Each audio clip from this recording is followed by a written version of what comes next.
Rightly mentioned, there is a consistent growth in petrochemical, either utilization and downstream industries. It is continuously it's growing. India also is growing very fast. If you see as on today, fifth largest economy, third largest purchasing power pair. Another 2 years time or 3 years time maximum, India will become third largest economy. Our Honorable Prime Minister is promoting and in a big way, not only one or two sectors, overall development of the country. Now growth rate is very impressive.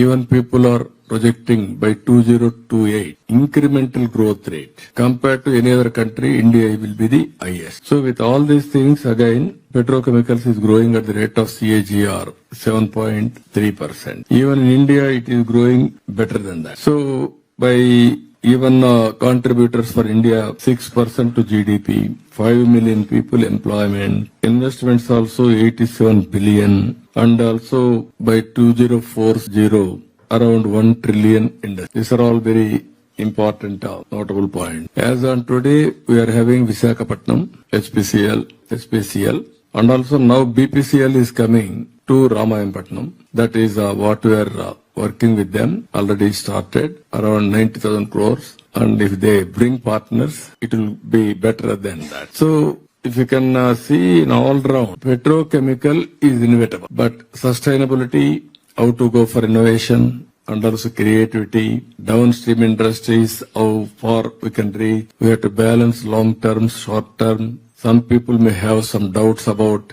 green energy is coming. Is there any impact? According to me, there won't be much impact. Parallelly, either green energy and also petrochemical will move forward. That is what is showing as on. So that is where, for me, personal gain is employment, contribution to my GSDP, and also economy will boost. That is the work we are. Once port BPCL is coming, then port will be viable. Then that port will become Ramayanpatnam will become a township. We are having sea coast, nearly 1,000. As on today, 5-6 good ports are there. Another 3 ports are under construction. Around 10 ports for petrochemicals, compulsorily port business. So next one is not only BPCL, petrochemical, and also other industries. Then automatically that ecosystem will emerge. That is the biggest advantage we are going. That's why we are promoting, not only promoting, but they are also showing interest. Andhra is the best. I am very happy. It is a win-win situation.